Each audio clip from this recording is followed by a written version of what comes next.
Welcome everybody. We are on the start of this meeting, this HPhil meeting. And today we have a guest from Bucharest, Tinca Prunea-Bretonnet, who is working at the Institute of Philosophy at the Romanian Academy. She has written lots of works, both on Kantian philosophy and also with Enlightenment philosophy, German philosophy. It's a great pleasure for us to receive you and welcome, and the floor is all yours. Thank you very much. Thank you for the invitation. I'm very happy to be with you today, and I will try to share some of my recent research and sum up, if I manage to get there, also some research I have finished in the last few years, namely the one of my main interests in the last 7-8 years, let's say, the philosophy of the Berlin Academy, which is a rather understudied topic, I would say, in the German Enlightenment. And I will try to say a few words about the method of the Berlin Academy at the very end, if I have time, or if not, perhaps a few words during the discussion. The topic I chose for today regards the method in philosophy, and namely the question that interested philosophers starting with the early Enlightenment, the question of how to choose the good and the true, right? These two aspects of philosophy understood as also as a way of life, right? Philosophy is not only a doctrine that chooses the truth, but also one that helps us to choose the good and to lead a moral life. As you all know, the problem of the philosophical method was one of the most pressing and debated issues throughout the German Enlightenment. This preoccupation started with von Chimhaus and Christian Thomasius, two decisive figures in the articulation of the program of the German Enlightenment, and both of them drew on the Cartesian legacy and put the question of method in philosophy at the center of philosophical endeavor. The second generation of the Enlightenment, through the works of Christian Wolff, gave even more prominence to this topic, aiming to develop all philosophical disciplines according to the scientific method, right? It is a term that we can find in the titles, the very titles of Wolff's works, especially in the Latin treatises. Their perspectives, endorsed or criticized by other enlightened thinkers, inspired the ensuing debates and decisively shaped the arguments about the definition, the significance, and tasks of the philosophical method up to the end of the Enlightenment. In this talk, I will examine two perspectives, namely the Thomasian and the Wolffian views, and I'm referring here to Christian Thomasius, not to his father Jacob Thomasius. And I argue that their views are taken up within the eclectic approaches by Enlightenment thinkers who explicitly aim to elaborate new arts of philosophizing. So both Thomasius and Wolff, but also further enlightened movements and thinkers try to, or at least claim to, elaborate new methods of philosophizing. And it's the case for Kant too, right, in 1763 and later. So they all try to save philosophy, to save metaphysics, and so on, by proposing a new, or at least more accurate, more adapted, more adjusted method of philosophizing. In the last part, as I mentioned, I will focus on the philosophy of the Berlin Academy and argue that the philosophy of the Berlin Academy, the philosophers of the Berlin Academy, which understood itself as an endeavor, as a critical, as a novel endeavor, as an eclectic method, that this philosophy took up central commitments that we already find in Thomasius and Wolff. Why is this important? It is important because the familiar narrative regarding the Berlin Academy is that it was a foreign body or a French colony on German ground. You probably know that the Berlin Academy was reorganized by Frederick the Great in 1744-46. Its official language became French. Frederick the Great invited a French scholar, Maupertuis, to be its president. And in general, French and Swiss thinkers were privileged to become members of the Berlin Academy. There were also German thinkers, important German thinkers or Berlin thinkers of French origin, like its permanent secretary, Formet, Jean-Samuel Formet. But the king's preference went towards French and Swiss thinkers and conceptions. This brought along a debate that we inherited and a narrative that I take to be false, stating that the Berlin Academy actually was a foreign body, right? It had nothing to do with, or very little to do with the German Enlightenment as such, with German controversies, with German perspectives, and so on. And I take this to be false. And by analyzing the Thomasian and the Wolffian conceptions, I try to show, as I also did from another perspective in a past article, to argue that actually the Berlin Academy is inscribed in the program, in the Thomasian program of the German Enlightenment, right? So it really belongs to all these central issues and try to answer to these issues, that it participated, promoted, and created the several main controversies, philosophical controversies that shaped the Enlightenment, like the second and the third period of the Enlightenment. I also believe that the philosophy of the Berlin Academy was an autonomous and robust movement within the, let's say, second half of the German Enlightenment, that it was a movement independent from the popular philosophy, right? That it had its own principles, its own methodology, and could claim to propose an original stance. Good. I will start first with a few words on Thomasius' standpoint regarding philosophical method. Thomasius, Christian Thomasius, as you probably know, was the thinker who both established the philosophical program of the German Enlightenment and shaped the first period of the movement. We can already find in his works one of the most influential methodological standpoints that would play a crucial role in the second half of the 18th century. I contend that there is a sort of revival of Thomasian views in the second half of the 18th century, right? That he's not only the thinker who establishes the program of the Enlightenment, several guiding or grounding ideas or driving ideas of the German Enlightenment. I take up a term used by Norbert Elias, the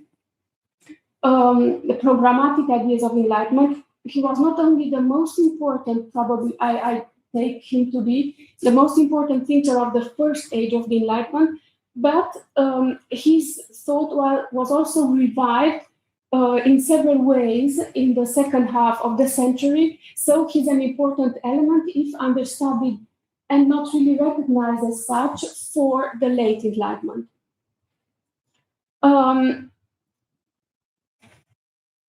It is no longer necessary to argue that Thomasius played such an important role. It has been demonstrated that he played an important role as an inspiration of the Enlightenment, and that he was important for this first age. But I also contend that Thomasius advanced several positive and negative principles that would also shape the post-Wolffian methodology.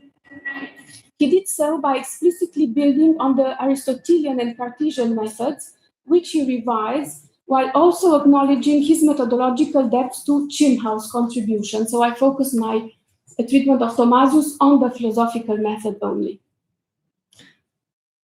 On Thomasius' account, method and order are synonymous, which is more or less a standard view of the time. And I quote, "The only one good method can be found in philosophy." He contends that in philosophy one was obligated to follow the universal rule which commands that one must always, I quote, "one must always start from best known things and then move towards things that are less known. The starting point may sometimes be the things that are known from nature, that is, through the senses, and other time it may consist of notions that we know better. Both starting points are legitimate, and it is only the procedure that matters, namely to always advance from things that we know better towards those less known."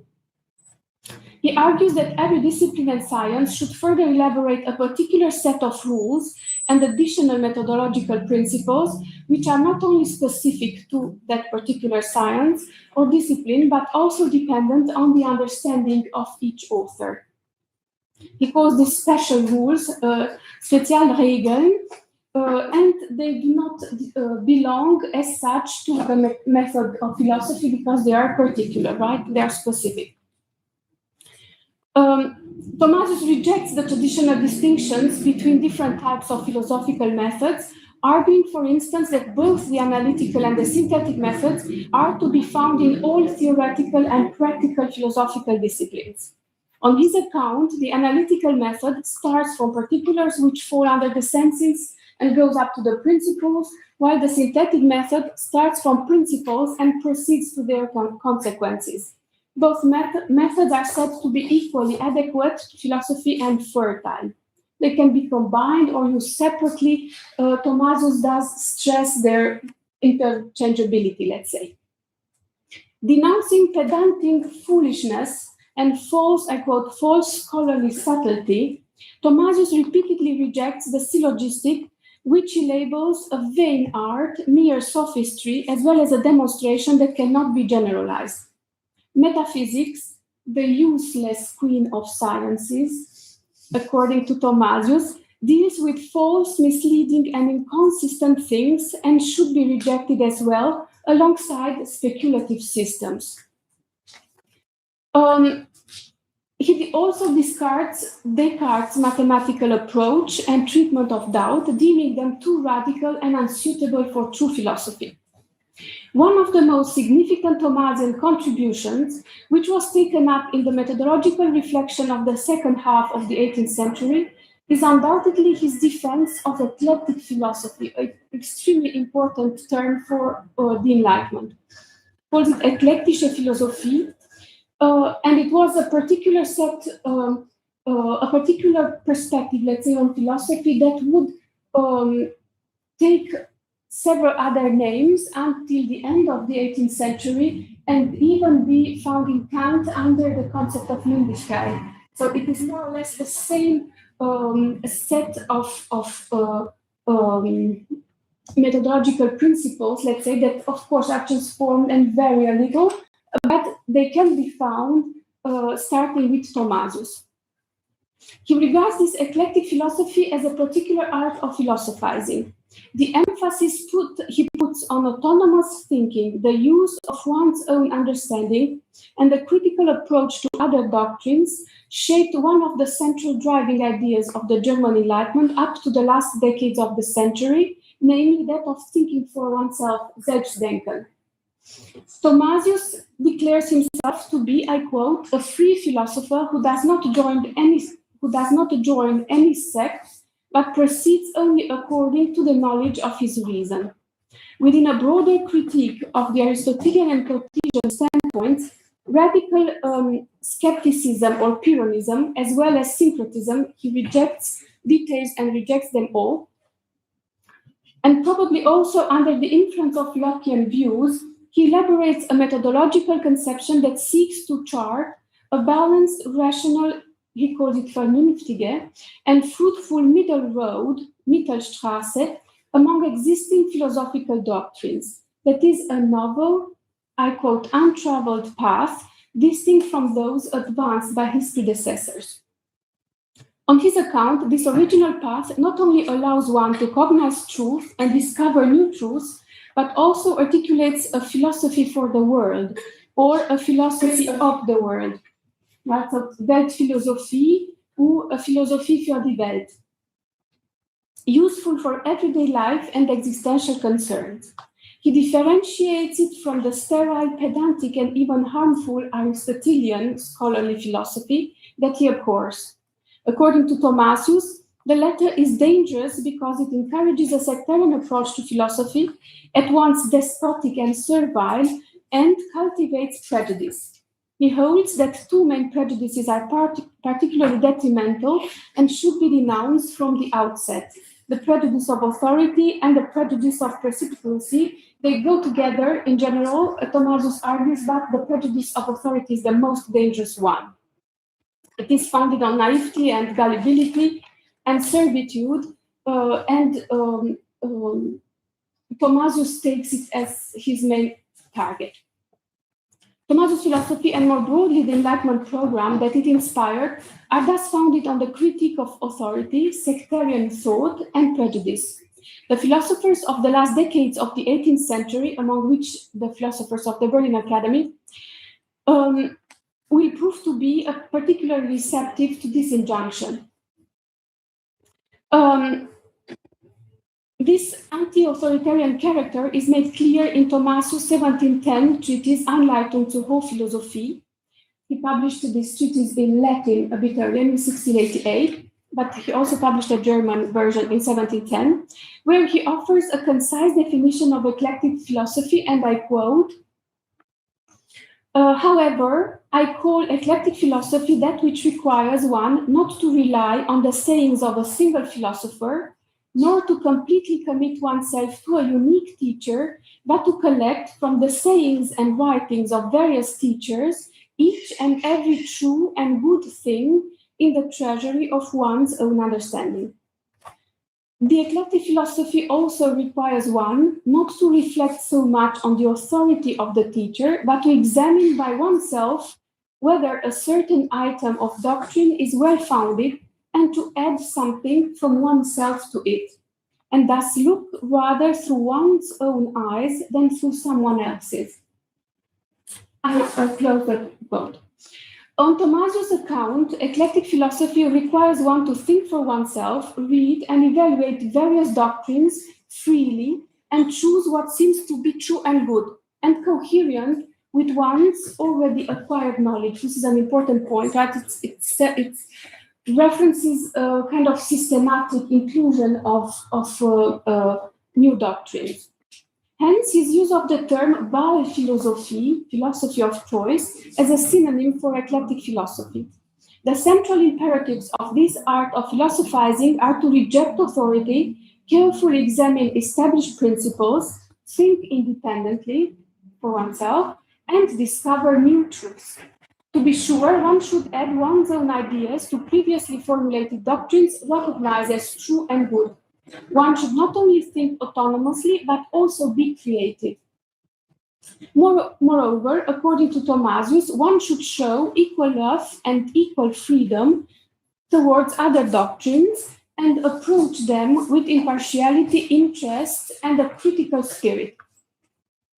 Eclectic philosophy thus requires erudition, fair-mindedness, critical and autonomous thinking, as well as an ironic, benevolent attitude towards all philosophical theses. He regards this method as very useful and very necessary for the acquisition of knowledge and the progress of philosophy, as well as indispensable in resolving the never-ending sectarian conflicts which, on his account, damage the search for truth and discredit philosophy, a critique that Kant would also endorse, we remember, at least in 1763, but also later. Further, Thomasian methodological principles had an important echo in the second half of the 18th century. I will just mention them briefly for the sake of time, namely that in the post-lapsarian state, human understanding is at first a tabula rasa, lacking any innate principles and therefore needing impressions coming from experience. So he is an empiricist. There is an empiricist commitment in Thomasius. And second, intrinsically, our understanding, so the human understanding, is intrinsically limited and weak, incapable of absolute knowledge. The consequence of this thesis is the need to content oneself with probability and in some disciplines refrain from seeking certain knowledge. I will skip a few points and perhaps just mention briefly that Thomasius regards learned societies as the best milieu for philosophizing. So not the isolated genius thinking on his own, but rather learned societies such as academies, where philosophers discuss their ideas, confront each other in the same manner, in an ironic and benevolent attitude, but also cultivating free speech and so on, and discussion. And this is the most fertile ground for philosophy, he argues, which of course will be endorsed and put center scene by the Berlin Academy, because it's very functional. Of course, in the second half of the 18th century, there are debates around this question, and Garve and other philosophers believe that actually one has to think on its own. Right? Kant at first, as you all know from his letters, tries at first to promote a kind of collaborative philosophy, which is very interesting and touching in a way with Garve, with Lambert, right?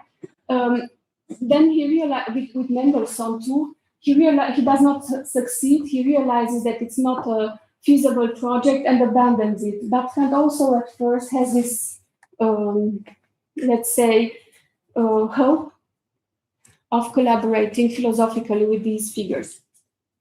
But I will stop here on Thomasius, who of course has a lot of followers, right? There is a common a term, Thomasian pietist school. I'm not very fond of it because there are really probably two schools, right? The pietists and the Thomasians. But anyways, methodologically, both these movements take up these methodological commitments put forward by Thomasius. We can find them in Bude, in Clusius, and so on, and they traverse it, and then in Bach, this lexica, and so they they enter the French encyclopedia, and so they have really an important echo in Europe, and also arrive, of course, in the German Enlightenment in the second half of the century. I will now pass and try to say a few words about Wolff. Christian Wolff, who is the most important figure, let's say, of the second age of the Enlightenment, right? He is really considered to embody Enlightenment itself, especially because he was banned from Halle. Probably you all know this episode. So he was accused of being a fatalist, an atheist, and he was banned from Halle. He went to Marburg, so he even embodied this fight for free thinking and free speech and so on. The first thing Frederick the Great did when he became king in 1740 was to call Wolff back to Halle.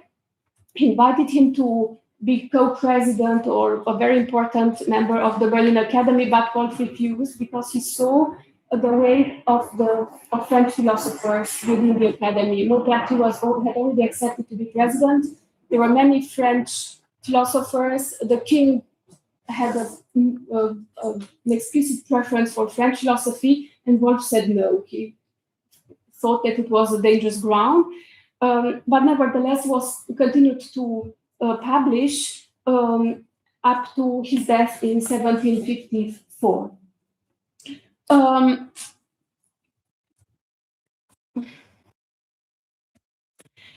Actually, Wolff, in the last few decades, there is more literature on this, but for a long time, Wolff was considered the rationalist philosopher par excellence. This narrative has been recently challenged, but his eclectic methodology, his treatment of eclectic methodology and empiricist commitments have not been put forward as much as they should have. I hold it impossible to properly understand empiricist philosophical methodologies without appealing to some of Wolff's theses, just as it is impossible to grasp Wolff's own standpoint without taking into account Thomasius' conception. Of course, I do not want to deny the significant influence on Wolff of thinkers such as Leibniz, Schilhaus, or even Locke. I believe that similarly to his approach to moral philosophy, where Wolff aims to offer a competing doctrine apt to replace Thomasius' perspective, Wolff intends to revise Thomasius' views and advance a novel take on the philosophical method. However, he remains, I argue, indebted to Thomasian insights, and this proximity becomes more manifest in his 1729-1731 Marburg dissertations. There is an evolution, I argue, in Kant's thought after his exile from Halle during his time in Marburg. Why? Because the Thomasian school through Rudiger, Hoffmann, and other representatives have already, and Crusius, not Crusius, I'm sorry, Rudiger and Hoffmann, and Thomasius himself. So they have published and challenged Wolff's ideas, as have done Lange and Bude. And Wolff revises in a certain way his thesis, his perspective in these Marburg dissertations that are really important and very interesting, and should go together with our, let's say, study of his treatises, Latin and German treatises. Wolff addresses the philosophical method for the first time in a 1710 treatise titled Anfangsgründe aller mathematischen Wissenschaften, specifically in the introductory essay titled Kurzer Unterricht von der mathematischen Lehrart. Here, this method, which he calls mathematical, is identified with order and said to comprise three moments: accurate definitions based on clearly defined concepts, the deduction of propositions from proven principles, and rigorous demonstrations relying on already proven propositions. On his account, one should always start from definitions, advance to principles, and then to propositions and theorems. Later writings will detail his views, but the main elements elaborated in 1710 about the philosophical method would remain unchanged. And this is the case in his Philosophia Rationalis Sive Logica of 1728, where he has the famous Discursus Preliminaris, and he takes up the same principles and details them, and also specifies that, I quote, those things must come first, through which later things are understood and established. So there is an echo of the Thomasian views as well. This method, this philosophical method, which is called mathematical in 1710 and would be called later also geometrical, scientific, and demonstrative, is said to be universal by virtue of the identity of its rules with the rules of logic, and hence with the rules of thought itself. So it's not the mathematical method because it comes from mathematics, but because mathematics apply it better, right? And probably first. Wolff thus bases the universal applicability of the demonstrative procedure on the unity of reason and not on the homogeneity of the object. Probably due to the criticisms coming from the Thomasian school and mainly to the anti-mathematical doctrines of Rudiger and Hoffmann, Wolff provides a more nuanced presentation of his standpoint in a dissertation from 1731 titled, a Latin dissertation titled On the Difference Between Metaphysical and Mathematical Notions. I will skip this point, but actually Wolff details why the mathematical method and the philosophical method are distinct, And these are arguments that are later to be found in Crusius and in Kant in 1763. So Wolff himself is aware of the distinctions between these two methods and details them, but doesn't go as far as to question the unity of the mathematical or scientific method he already established.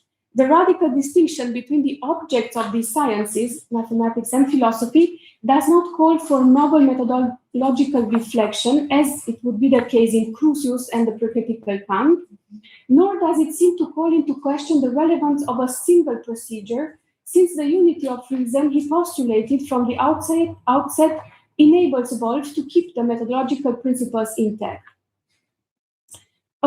And I will now move on to Wolff's treatment of eclectic philosophy. He was an anti-eclectic, let's put it as such. He was a system builder, Selbstdenker. He uses the term of Selbstdenken and claims and criticizes eclectic thinkers in general. But in a very interesting dissertation, at least for my purpose, interesting, from 1729, titled On the Difference Between the Systematic and the Non-Systematic Understanding, Wolff elaborates his novel definition of systematicity and describes the method which the systematic, that is philosophical, understanding should follow.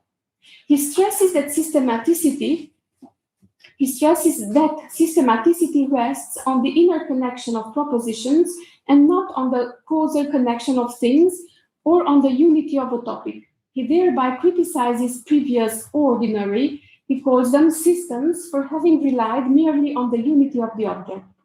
The systematic understanding alone is able to pursue and indicate the sure path to the sciences through proceeding by virtue of inner connections and true logical coherence.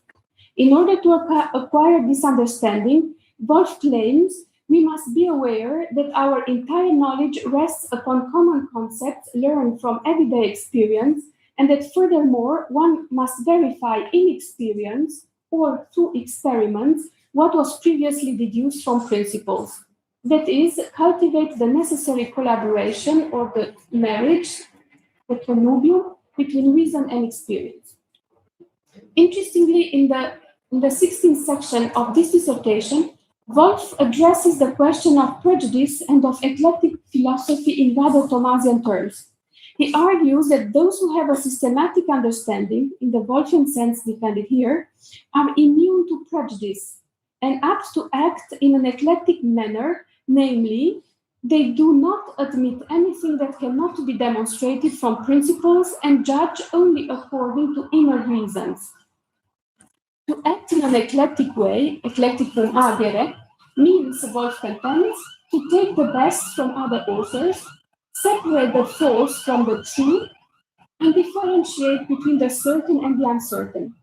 Furthermore, the eclectic thinkers, attentive to inner reasons alone and never to external motives, such as authority, chooses that which not only is true and good, but also connects with already demonstrated theses and thus fits into a system based on principles. So we really hear the Thomasian perspective here.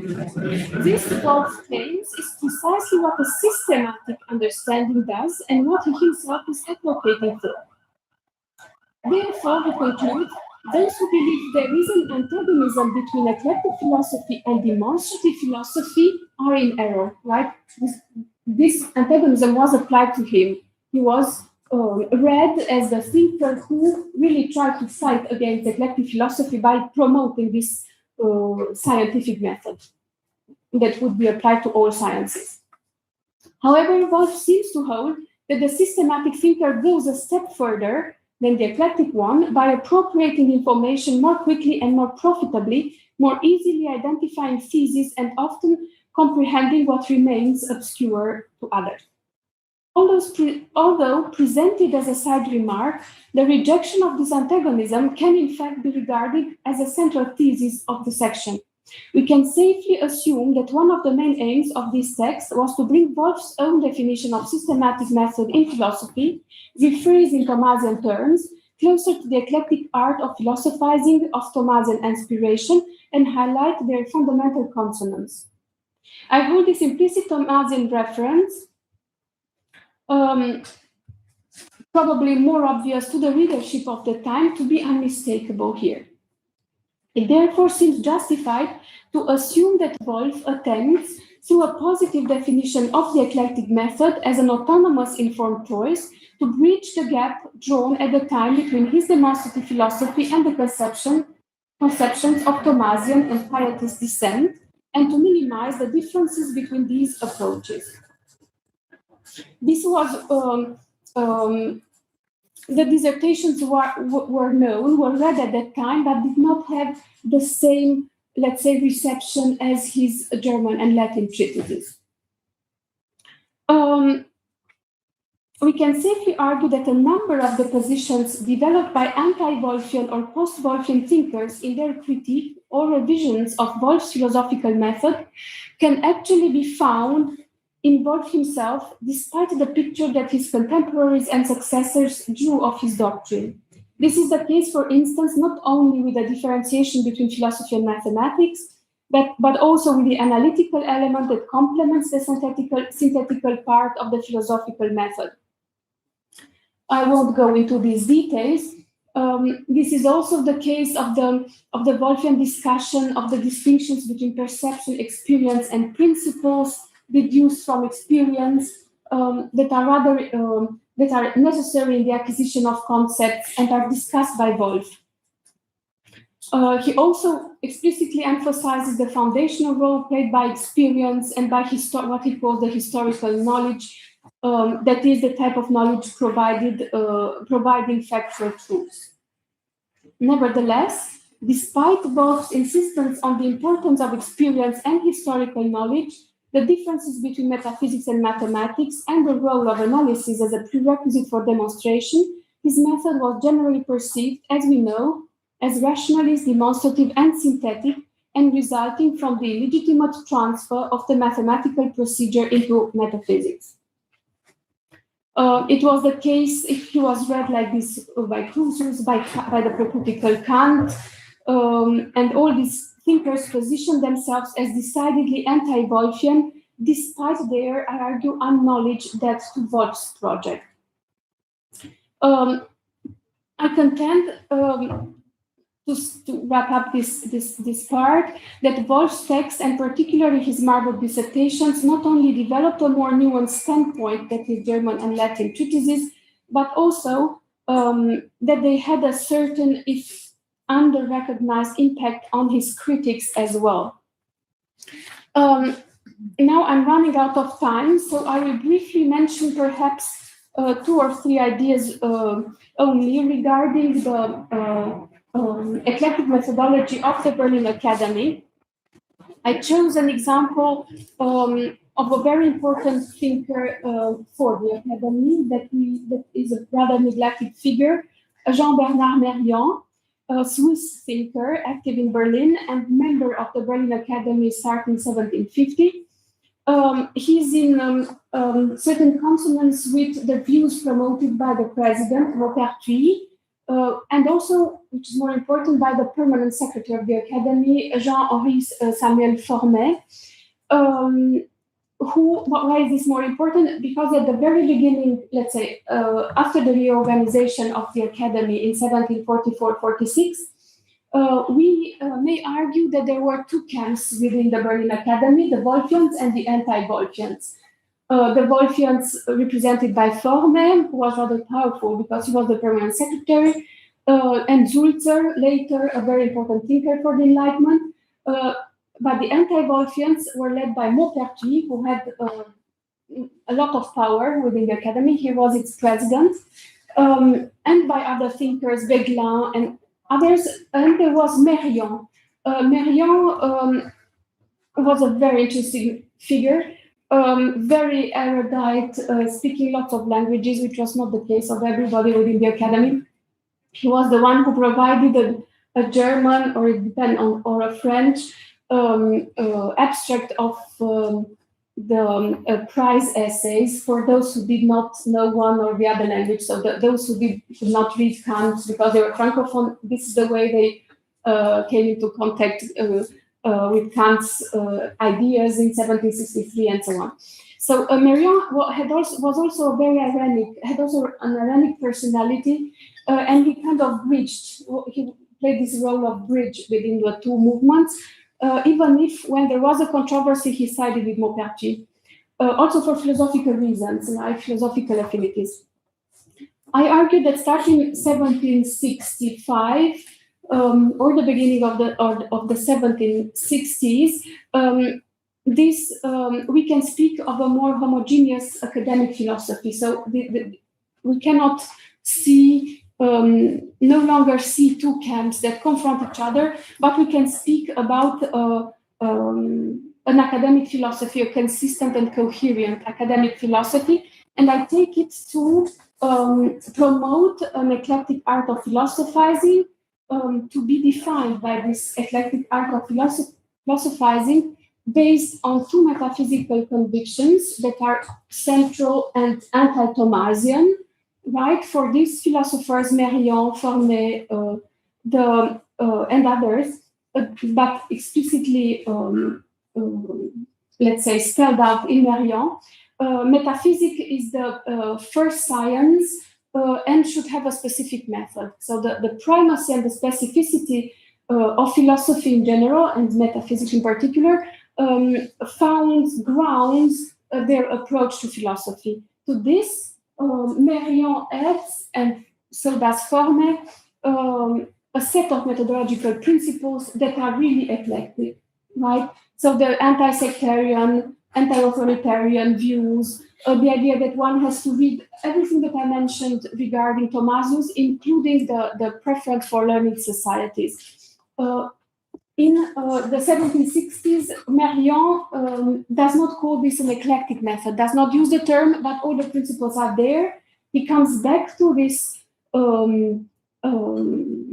let's say, methodology, art of philosophizing, and names it eclectic in 1797, when he offers a very interesting retrospective view, not only of the less, let's say, of the activity of the Berlin Academy, but of Kant's and Wolff's role in the 18th century. It's a kind of answer to the question regarding the progress of metaphysics since Leibniz. And this, in Mérian, we can also find empiricist commitments, and I argue that he revives the Thomasian art of philosophizing with this very important difference, namely the primacy and the specificity of metaphysics, which Mérian and the Berlin Academy takes from Wolff. I argue that this importance granted to metaphysics is actually the result of the Wolffian project, even if the Berlin Academy fought against the Wolffian speculative system, demonstrative method, and in general, let's say, labeled Wolff as an anti-philosopher because of this. Thank you very much.